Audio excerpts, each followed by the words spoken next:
Okay, so I'm making this video because I had a bit of time on my hand, and I really wanted to reopen the case with Kell Brook and Gennady Golovkin because I've seen a lot of videos here on YouTube recently. I've seen a lot of news articles and etc.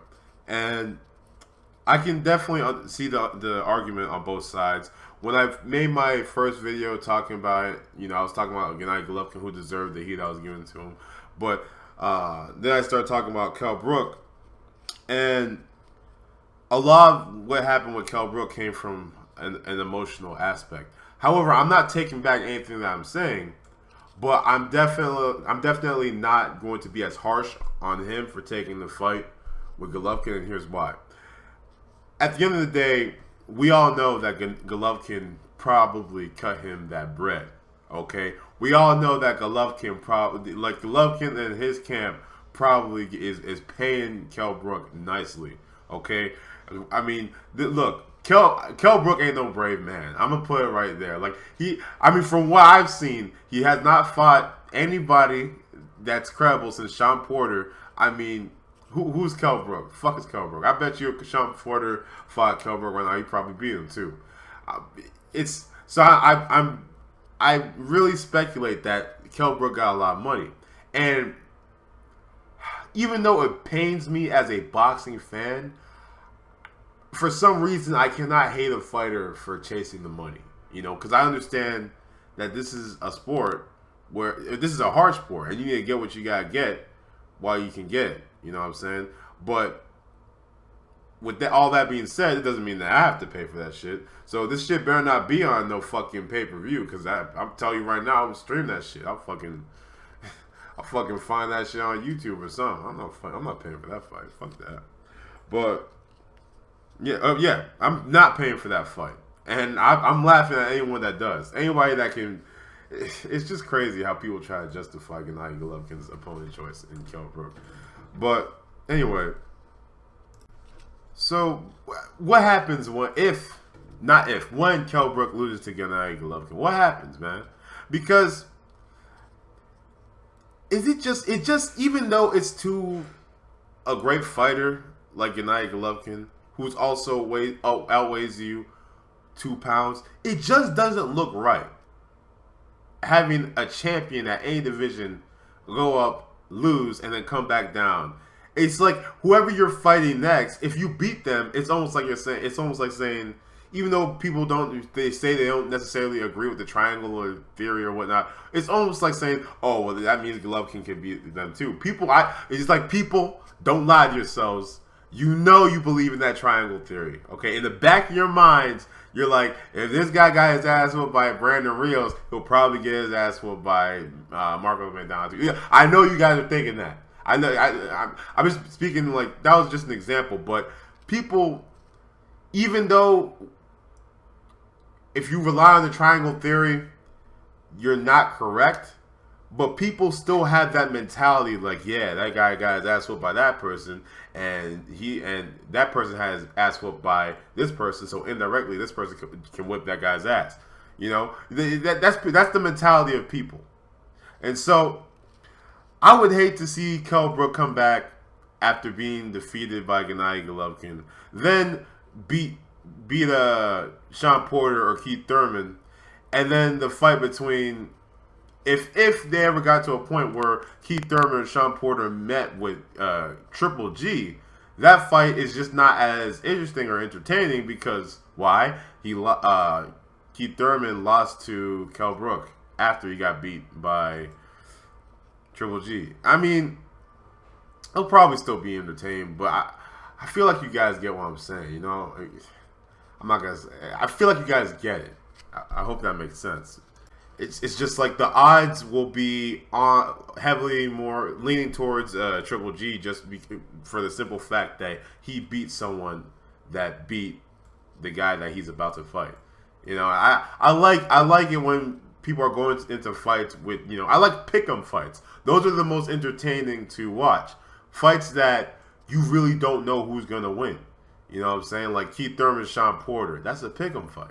You really don't know who's going to win. And to be honest, Andre Ward versus Sergey Kovalev, in my opinion, is a pick'em fight.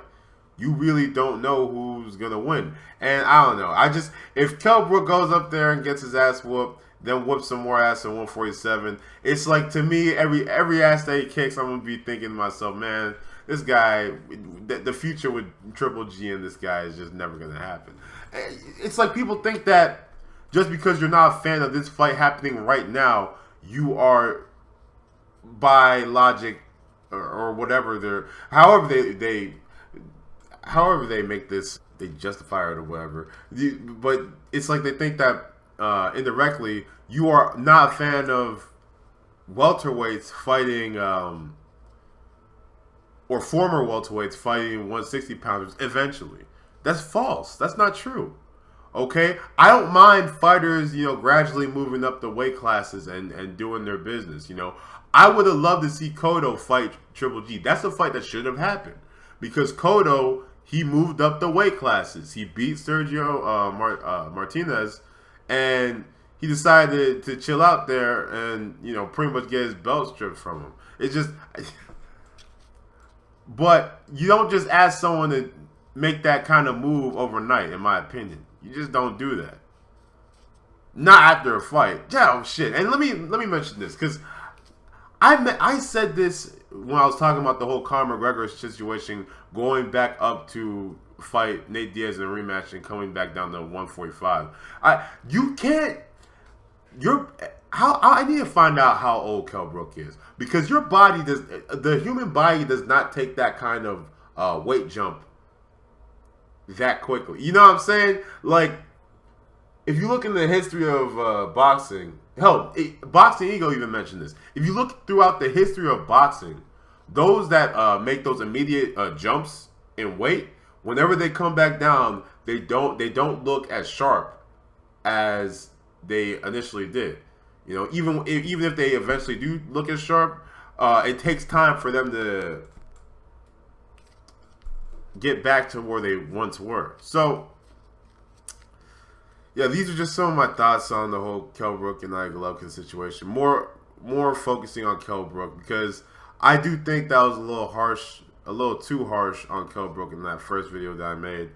I understand this is a very incoherent rant. I did not really plan this video, but after I saw a couple videos on YouTube, like on my way back here, I was listening to a couple videos and I was like, all right, you know what?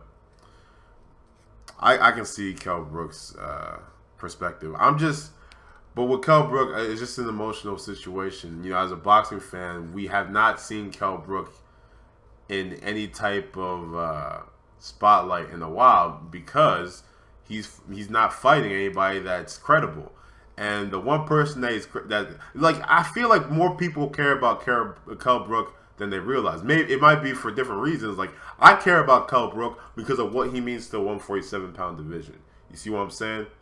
It's like I'm not a huge fan of his, but I respect and care for what he is in the 147-pound division, which is a champion, an IBF champion. It just doesn't look good to have an IBF champion go up 2 weight, no matter how many weight classes. It just doesn't look good for a champion to take a loss and come back down into their weight class. It just doesn't look good. I mean, when you lose, you shouldn't be a champion. I mean, I was looking at that Conor McGregor versus Nate Diaz, the whole press conference thing, and then how at the end during the UFC press conference, both of the fighters stand up and they do a face-off and people take pictures and whatnot. Conor McGregor was holding the title and Nate Diaz wasn't. Okay, imagine that. Okay, someone just watching this press conference randomly. They're probably thinking that Conor McGregor, if they don't know the names to the faces, they're probably thinking Conor McGregor is the one that didn't have the title. When in reality, Conor McGregor is the 145-pound title holder. But he's the one that just got his ass whooped. It just doesn't look right. You see what I'm saying? But, I don't know. You guys tell me what you think. I'm going to just bow out with this, and I'm just going to upload my torch video finally. Glad I made that video. But you're gonna see the torch. United Golovkin's going to get him. Anyway, thank you.